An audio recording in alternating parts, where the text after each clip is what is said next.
नमस्कार, आर्या न्यूज देख रहे हैं आप। मैं हूं आपके साथ पल्लवी सिंह। मध्य प्रदेश और छत्तीसगढ़ बुलेटिन की शुरुआत करेंगे एक ट्वीट से। ये आपको बता दें कि भारत के पहले प्रधानमंत्री पंडित जवाहरलाल नेहरू के जन्मदिन 14 नवंबर को हर साल देश में बाल दिवस के रूप में मनाया जाता है। और बाल दिवस 14 नवंबर का दिन देश के बच्चों को समर्पित होता है। बताया जाता है कि पंडित जवाहरलाल नेहरू के जन्मदिन 14 नवंबर को देश भर में बाल दिवस मनाया जाता है और देश के प्रथम प्रधानमंत्री पंडित जवाहरलाल नेहरू की जयंती पर देश ने उन्हें याद किया है और शत शत नमन किया है। इस मौके पर मध्य प्रदेश के नेताओं ने भी जमकर ट्वीट किए और ट्वीट के जरिए उन्हें नमन किया है। दिग्गजों ने ट्वीट किया है, वो अब आपको दिखाएंगे एक एक करके। यहाँ पर आपको बता दें कि बाल दिवस के अवसर पर पंडित जवाहरलाल नेहरू को याद किया गया और इसी दौरान देश के कई दिग्गजों ने ट्विटर के माध्यम से पंडित जवाहरलाल नेहरू को नमन किया है। साथ ही आपको बता दें, तस्वीरों में आप देख सकते हैं कि भूपेश बघेल भी पहुंचे हैं बच्चों के बीच, जहां उन्होंने बाल दिवस पर बच्चों के साथ खेला भी है और साथ ही साथ बच्चों को प्रेरणा भी दी है। साथ ही आपको बता दें कि आज के दिन पंडित जवाहरलाल नेहरू के किए गए काम को भी याद किया गया है। कांग्रेस पार्टी की तरफ से खास तौर पर पंडित जवाहरलाल नेहरू से जुड़े कई किस्से और कई बातें यहां पर ट्विटर के माध्यम से शेयर की गई हैं। साथ ही आपको बता दें कि देश के प्रधानमंत्री नरेंद्र मोदी ने भी पंडित जवाहरलाल नेहरू को याद करते हुए नमन किया है और एक ट्वीट किया है। और अब आपको दिखाते हैं भूपेश बघेल ने क्या ट्वीट किया। तो आपके सामने है सीएम भूपेश बघेल का ट्वीट, जहां उन्होंने ट्वीट कर पंडित जवाहरलाल नेहरू को याद किया है। और भूपेश बघेल मुख्यमंत्री हैं छत्तीसगढ़ के, जिन्होंने ट्विटर के माध्यम से एक बार फिर पंडित जवाहरलाल नेहरू को याद किया और उनके काम की सराहना की है। साथ ही आज बाल दिवस के अवसर पर सीएम भूपेश बघेल बच्चों के बीच भी नजर आए। तस्वीरों के जरिए आप देख पा रहे हैं कि यहाँ पर तमाम ऐसे कार्यक्रम हैं जिनमें शामिल होते हुए भूपेश बघेल बच्चों के बीच पहुंचे हैं और उन्हें प्रेरणा दी। सबको इस चिल्ड्रंस डे चलो काका को थैंक यू बोलते हैं। काका मतलब अरे अपने सीएम अंकल। काका ने ही तो आत्मानंद इंग्लिश मीडियम स्कूल खोला है। हमें इंग्लिश मीडियम स्कूल में पढ़ने का मौका दिया, जो पहले कभी सपना हुआ करता था। जिन बच्चों के मम्मी पापा कोरोना में भगवान जी के पास चले गए हैं, उनकी पहली से 12वीं तक की पढ़ाई का पूरा खर्चा भी हमारे काका ही उठा रहे हैं। नोनी सुरक्षा योजना लाकर 12वीं कक्षा पास कर चुकी हमारी दीदियों को 1 लाख रुपए की सहायता दी जा रही है। 10वीं और 12वीं बोर्ड परीक्षा के टॉपर भैया दीदियों को हेलीकॉप्टर में बिठाकर सैर करवाई। और अब आपको बता दें कि सीएम शिवराज सिंह चौहान ने भी ट्वीट किया है, जिसका ट्वीट हम आपको दिखाते चलें कि मध्य प्रदेश के मुख्यमंत्री शिवराज सिंह चौहान ने ट्वीट कर लिखा कि भारत के पूर्व प्रधानमंत्री स्वर्गीय जवाहरलाल नेहरू की जयंती पर प्रिय भांजे भांजियों, आपको बाल दिवस की हार्दिक बधाई। मेरे बच्चों, आप असीम वृद्धि करें। ईश्वर ने आपको ऐसे गुण दिए हैं जिससे महान लक्ष्यों को भी सहजता के साथ प्राप्त किया जा सकता है। आप बड़े सपने देखो, माता पिता के साथ समाज और राष्ट्र को गौरवान्वित करो। शुभकामनाएं।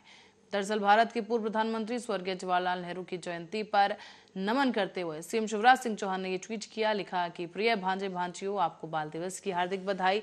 मेरे बच्चों, आप असीम वृद्धि करो। ईश्वर ने आपको ऐसे गुण दिए हैं जिससे महान लक्ष्यों को भी सहज के साथ प्राप्त किया जा सकता है। आप बड़े सपने देखो और अपने माता पिता के साथ साथ समाज और राष्ट्र को भी गौरवान्वित करो। शुभकामनाएं। और अब आपको बताते हैं कि गृह मंत्री मध्य प्रदेश नरोत्तम मिश्रा ने क्या ट्वीट किया। उन्होंने लिखा है कि कितनी प्यारी दुनिया, इनकी कितनी मुंद मुस्कान, बच्चों के मन में बसते हैं सदा ईश्वर भगवान। राष्ट्र की प्रगति और उज्जवल भविष्य के कर्णधार समस्त बच्चों को बाल दिवस की स्नेह भरी शुभकामनाएं। कितनी प्यारी इनकी दुनिया, कितनी मधुर इनकी मुस्कान, बच्चों के मन में बसते हैं भगवान। यहाँ पर एक पंक्ति के साथ इन्होंने शुरुआत की, अपने ट्वीट की। और नरोत्तम मिश्रा ने राष्ट्र की प्रगति और उज्जवल भविष्य के लिए बच्चों को शुभकामनाएं देते हुए ये ट्वीट किया है आज बाल दिवस के अवसर पर। साथ ही आपको बता दें कि उन्होंने लिखा कि राष्ट्र की प्रगति और उज्जवल भविष्य के कर्णधार समस्त बच्चों को आज के दिन बाल दिवस की ढेर सारी शुभकामनाएं। बता दें आज बनाई जा रही है पंडित जवाहरलाल नेहरू की जयंती, जिसे 14 नवंबर को आज के दिन बाल दिवस के रूप में मनाया जाता है। और देश के समस्त नेताओं ने ये ट्वीट किया है। तमाम दिग्गजों ने पंडित जवाहरलाल नेहरू को आज के दिन याद किया और बाल दिवस पर बच्चों को खासतौर पर ढेर सारी शुभकामनाएं और आशीर्वाद दिया गया है। इसी क्रम में नरोत्तम मिश्रा का ये ट्वीट हम आपको दिखा रहे हैं, जिन्होंने लिखा, कुछ पंक्तियों के साथ अपना ये ट्वीट शुरू किया उन्होंने और साथ ही बच्चों को स्नेह भरी शुभकामनाएं भी दी। अब आपको एमपी कांग्रेस पार्टी का ट्वीट दिखाते हैं। कांग्रेस पार्टी की तरफ से जो ट्वीट किया गया है, मध्य प्रदेश की कांग्रेस पार्टी की तरफ से जो ट्वीट किया गया कि देश के पहले प्रधानमंत्री पंडित जवाहरलाल नेहरू जी की जयंती पर शत शत नमन और बाल दिवस की हार्दिक शुभकामनाएं। भिलाई, राउरकेला और बोकारो जैसे बड़े स्टील प्लांट और आईआईएससी के तमाम संस्थान के तरफ से नेहरू जी ने भारत को विश्व में पहचान दिलाई है। और साथ ही देश के पहले प्रधानमंत्री पंडित जवाहरलाल नेहरू को उनकी जयंती पर शत शत नमन करते हुए मध्य प्रदेश कांग्रेस की तरफ से ट्वीट किया गया, जहां पर आईआईटी जैसे बड़े संस्थान जो नेहरू ने दिए थे उसको भी याद किया गया है और कहा कि नेहरू जी ने भारत को विश्व में नई पहचान दिलाई है। साथ ही आपको बताते चलें कि देश के तमाम दिग्गजों की तरफ से आज के दिन ये ट्वीट का सिलसिला सुबह से लगातार जारी है, जहां पर बाल दिवस की बधाई बच्चों को दी जा रही है और साथ ही साथ कई ऐसे वीडियो भी शेयर किए जा रहे हैं जिसमें पंडित जवाहरलाल नेहरू और उनका बच्चों के प्रति प्रेम भी दर्शाया गया। मध्य प्रदेश के मुख्यमंत्री शिवराज सिंह चौहान ने अपने एक वीडियो में ट्विटर हैंडल पर यह वीडियो शेयर किया है। इस दौरान उन्होंने क्या कुछ कहा वो हम आपको सुनाएंगे। प्रिय किसान बहनों और भाइयों, नमस्कार। प्रदेश में खाद की आपूर्ति निरंतर की जा रही है। मैं आपको आश्वस्त कर रहा हूं, हम खाद की कोई कमी नहीं आने देंगे। खाद के रैक निरंतर आ रहे हैं, कमी नहीं है। तकनीकी कारणों से थोड़ी सी दिक्कत बीच में आई थी, लेकिन खाद की उपलब्धता है और इसलिए आप बिल्कुल चिंता ना करें। आवश्यकता के अनुसार खाद आपको मिलेगी, हम उपलब्ध कराएंगे और इसलिए जैसी जरूरत है वैसी खाद प्राप्त करें। कुछ लोग अफवाहें फैला रहे हैं, भ्रम फैला रहे हैं, अराजकता का माहौल बनाना चाहते हैं प्रदेश में। ऐसे लोगों से हम सख्ती से निपटेंगे। कोई गड़बड़ करते हुए पाया जाएगा तो उसके खिलाफ कार्रवाई होगी, लेकिन आप आश्वस्त रहें, आपको पर्याप्त खाद उपलब्ध कराई जाएगी। बहुत बहुत धन्यवाद। और अब बढ़ते अगली खबर की ओर। अजय सिंह यादव ने एक बार फिर से बीजेपी पर जुबानी हमले तेज कर दिए हैं। इसी के चलते उन्होंने कहा कि भाजपा फिर आदिवासी वर्ग को छलने की कोशिश कर रही है। भारतीय जनता पार्टी सरकार के लिए आदिवासी वर्ग केवल और केवल वोट बैंक से ज्यादा और कुछ नहीं है। मध्य प्रदेश में 18 सालों तक भारतीय जनता पार्टी की सरकार रही है, लेकिन कभी आदिवासी वर्ग के हित में पैसे या कानून लागू नहीं किए गए, जबकि देश में अन्य 10 राज्यों में पैसा कानून लागू किया जा चुका है। भारतीय जनता पार्टी सरकार के लिए आदिवासी वर्ग केवल और केवल वोट बैंक से ज्यादा कुछ नहीं है। मध्य प्रदेश में 18 सालों से भाजपा की सरकार है, लेकिन कभी आदिवासी वर्ग के हित में पैसा कानून लागू नहीं किया गया। यहाँ तक कि देश में अन्य 10 राज्यों में पैसा कानून लागू है। कांग्रेस शासित राजस्थान, छत्तीसगढ़ में पहले से लागू है। अब जब चुनाव आने वाले हैं तो आदिवासी वर्ग को लुभाने के लिए, आंखों में धूल झोंकने के लिए कमजोर पैसा कानून लागू करने की बात की जा रही है। हमारी मांगे, अगर मध्य प्रदेश में पैसा कानून लागू हो तो उसके सभी और दमोह के रुख करेंगे, जहां से खबर है कि धर्मांतरण के आरोपों में घिरी मशीनरी संस्था और बाल संरक्षण आयोग अध्यक्ष ने एफआईआर दर्ज करा दी है। दरअसल जिले में मशीनरी संस्था के प्रमुख के रूप में कार्य कर रहे लाल परिवार फिर एक बार चर्चाओं में है। इस बार उन पर बहला फुसला का धर्मांतरण के आरोप लगे हैं और आरोपों के चलते राष्ट्रीय बाल संरक्षण आयोग के अध्यक्ष ने रविवार की देर रात को देहात थाने में उनके खिलाफ एफआईआर दर्ज कराई है।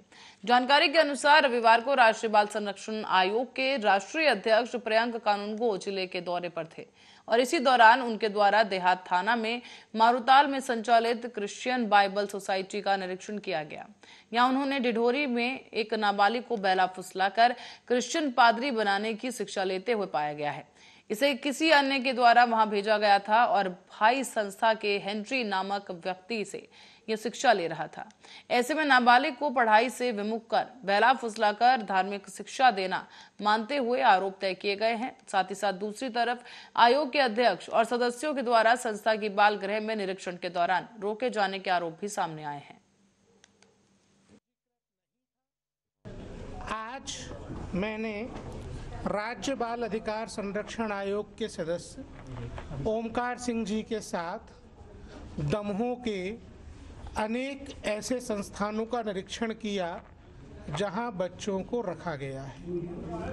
हमको बाइबल सोसाइटी में एक ऐसा बच्चा मिला जिसको 17 वर्ष की उम्र में डिंडोरी जिले से लेके आया गया है। उस बच्चे को पादरी बनने की ट्रेनिंग दी जा रही है। उसको उसके कैरियर से विमुख किया गया है। उसको एक कृष्णा नाम के व्यक्ति ने यहाँ लाकर डिंडोरी से हेनरी नामक व्यक्ति को सौंपा था। प्रथम दृष्टया ये मामला चाइल्ड ट्रैफिकिंग का प्रतीत होता है। इसी प्रकार दूसरा मामला central India Christian services society का था, जो कि एक चिल्ड्रन होम चलाते थे। वो चिल्ड्रन होम पंजीकृत नहीं था। जब हम वहाँ पे निरीक्षण के लिए गए तो संस्था के लोगों ने ताला लगा दिया, हमको दरवाजे के अंदर नहीं आने दिया, हमारा रास्ता रोका गया, शासकीय काम में बाधा पहुँचाने का प्रयास किया गया, बच्चों को शटर के अंदर बंद कर दिया गया। हमारे सदस्य ओमकार सिंह जी बड़ी मुश्किल से पुलिस की सहायता से अंदर गए। हम बड़ी मुश्किल से पुलिस ने जब वहाँ फेंसिंग का एक टूटा हुआ हिस्सा था उसके माध्यम से। और गुजरात में चुनाव की तारीखों का ऐलान होने के बाद से राजनीति अपने चरम पर है। ऐसे में मध्य प्रदेश के चिकित्सा शिक्षा मंत्री विश्वास सारंग का एक बड़ा बयान सामने आ गया है। मंत्री सारंग ने बयान देते हुए कहा है कि गुजरात में फिर से भारतीय जनता पार्टी की सरकार बनेगी। उन्होंने और क्या कुछ कहा वो आपको सुनाते हैं। स्पष्ट मानना है कि नेहरू परिवार को, राहुल गांधी को ये बात स्पष्ट देश के सामने जरूर करनी पड़ेगी कि 1984 में जो हमारे सिख भाइयों के साथ अत्याचार कांग्रेस के नेताओं ने किया था, चाहे वो कमलनाथ हो चाहे जगदीश टाइटलर हो, उसके बारे में आज कांग्रेस का क्या मत है, नेहरू परिवार का क्या मत है। निश्चित रूप से विगत दिनों परम पूज्य गुरु नानक साहब के प्रकाश पर्व पर इंदौर में जो घटना हुई वो इस बात को इंगित करती है कि अभी भी जो हमारे सिख समाज के बंधुओं पर गहरे, जो जिस प्रकार से उनके दिल पर गहरे जो प्रभाव पड़ा है वो आज भी हरे हैं। ये निश्चित रूप से कांग्रेस को समझना चाहिए कि सिख समाज के घाव अभी भी हरे हैं। अभी भी उनको इस बात का बहुत दर्द है कि कांग्रेस के नेताओं ने सिख समाज के साथ अत्याचार किए थे। यदि पिछले हफ्ते ही यह घटना हुई है तो राहुल गांधी मध्य प्रदेश आ रहे हैं और इंदौर आ रहे हैं, तो उनको उससे पहले इस बात का खुलासा करना पड़ेगा कि उन्होंने ऐसे व्यक्ति को पीसीसी का अध्यक्ष क्यों बनाया है जिसके दामन पर सिख दंगों के दाग हैं। क्या कांग्रेस को और कोई नेता नहीं मिल रहा? ये केवल सिख समाज का ही विषय नहीं है, संपूर्ण हिंदू समाज का विषय है। तो निश्चित रूप से इंदौर में आ रहे हैं या मध्य प्रदेश में राहुल गांधी आ रहे हैं तो उन्हें अपनी यात्रा रोककर पहले माफी भी मांगनी चाहिए और कमलनाथ को कांग्रेस से निकाल देना चाहिए। यदि वो कांग्रेस में कमलनाथ को रखते हैं और उनके नेतृत्व में यात्रा मध्य प्रदेश में निकलती है तो ये इस बात को इंगित करेगा कि कांग्रेस को सिख दंगों को लेकर कोई भी माफी मांगने की भावना नहीं है। ये निश्चित रूप से दुर्भाग्यपूर्ण है। 1984 में जो दंगे हुए हैं उसके दाग कमलनाथ के दामन पर है और ऐसे व्यक्ति को पीसीसी चीफ रहने का कोई अधिकार नहीं है। केवल कागज पर तैयारी कर देने से जमीन पर कोई रिजल्ट नहीं निकलता। मध्य प्रदेश की जनता ने कांग्रेस का वो 15 महीने का शासन देखा है जिसमें अराजकता का माहौल था, जिसमें अनाचार अत्याचार होता था, जिसमें भ्रष्टाचार पूरे प्रशासन में दीमक की तरह फैल गया था। मध्य प्रदेश की जनता मानती है कि कांग्रेस का वो शासन मध्य प्रदेश और देश के लिए बहुत दुर्भाग्यपूर्ण था। अब कांग्रेस कोई भी स्ट्रेटेजी बना ले, मध्य प्रदेश की जनता ने ये सुनिश्चित कर लिया है कि मध्य प्रदेश में कांग्रेस को कोई स्थान नहीं मिलेगा। देश में जिस प्रकार से कांग्रेस गायब हुई है, उसी तरह अब जो दहाई की संख्या में मध्य प्रदेश में कांग्रेस के विधायक हैं वो भी नहीं रहे। अब देखिए, ये दादागिरी और धमकी ये वही व्यक्ति कर सकता है जो जिसके दामन पर 84 के सिख दंगों के दाग हों। और इसीलिए तो ये बात स्पष्ट होती है कि कमलनाथ जी ने हर समय दादागिरी की राजनीति की है। वो नेहरू परिवार की चमचागिरी करते हुए हर समय प्रमुख पद पर रहे और उन्होंने दादागिरी और धमकी के माध्यम से राजनीति आगे बढ़ाई। ये बहुत दुर्भाग्यपूर्ण है। इतने सीनियर लीडर का इस तरह से बयान देना, पत्र लिखना और धमकी देना, ये लोकतंत्र में कहीं इसका स्थान नहीं है। ब्यूरोक्रेसी कार्यपालिका है। कार्यपालिका निष्पक्षता के साथ काम करती है और यदि वो इस तरह के पत्र लिख रहे हैं तो क्या वो 15 महीने सरकार में थे तो उन्होंने पुलिस का दुरुपयोग किया था क्या? या इतने सालों तक वो केंद्र में मंत्री रहे और नेहरू परिवार इस देश में शासन चलाता रहा, क्या उस समय पुलिस और ऐसी एजेंसियों का दुरुपयोग किया गया? ये पत्र कमलनाथ जी की कुंठा को प्रदर्शित करता है। ये पत्र उनके भय को प्रदर्शित करता है। ये पत्र उनको उनका जो कुनवा टूट रहा है और जिस प्रकार से कांग्रेस के नेता लगातार कांग्रेस छोड़ रहे हैं, विधायक कांग्रेस छोड़ रहे हैं, ये उस प्रक्रिया को रोकने के लिए एक प्रकार से प्रेशर पॉलिटिक्स को इंगित करता है। ये इस बात को इंगित करता है कि कमलनाथ जी पूरी तरह भय में ग्रसित हैं और छत्तीसगढ़ से राज्यसभा सांसद रंजीत रंजन के बयान ने सियासी सरगर्मी बढ़ा दी है। भाजपा की सरकार के वक्त प्रदेश के गृह मंत्री रह चुके विधायक बृजमोहन अग्रवाल ने नक्सल मामले पर कांग्रेस सांसद पर पलटवार कर दिया। इस दौरान उन्होंने कहा पूरी कांग्रेस पार्टी को ही नक्सल समस्या की जननी बता दिया है।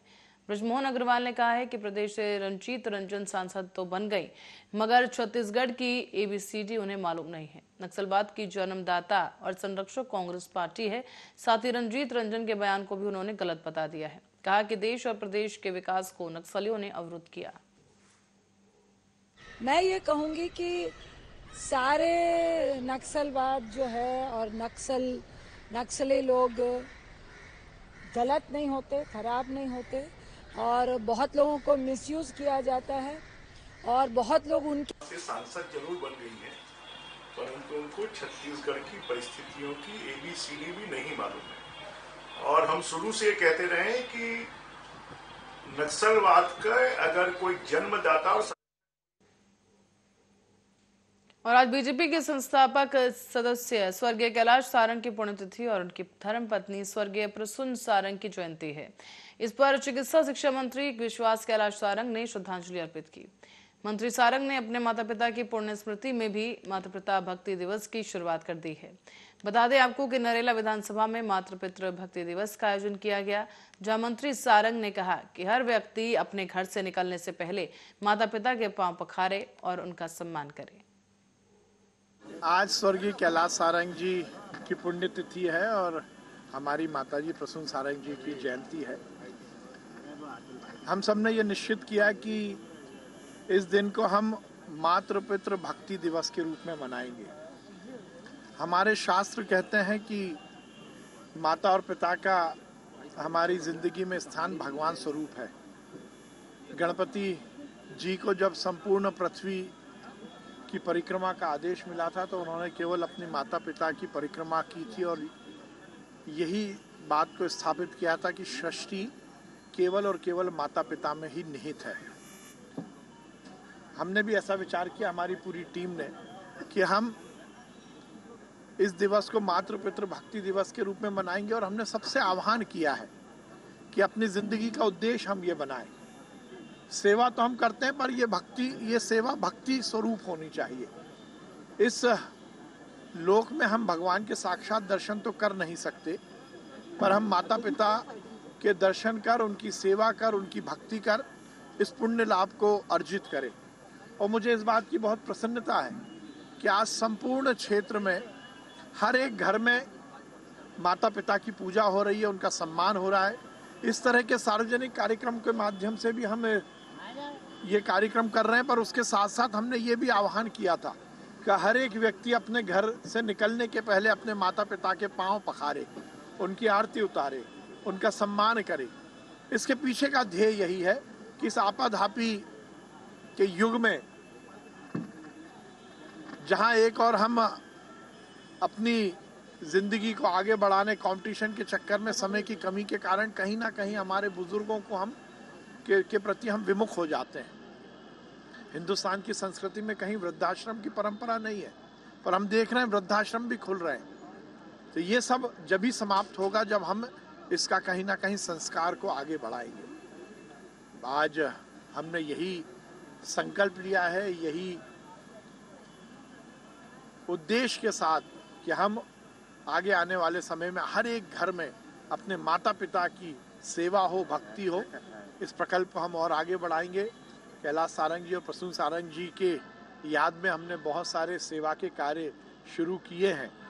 उन सब को लयबद्ध करते हुए मुख्य रूप से हर एक घर में, हर एक परिवार में उनके बुजुर्गों का सम्मान हो, उन्हें उचित स्थान मिले, यही हमारा लक्ष्य है। 20,000 इस बार हमने और व्यवस्थित किया है और हमारी जिंदगी का ध्येय यही है कि हर एक घर का बुजुर्ग मेरे माता पिता समान है। उसकी सेवा, उसके स्वास्थ्य की चिंता और उससे आशीर्वाद लेकर इस समाज में और कुछ हम अच्छा कर पाएं।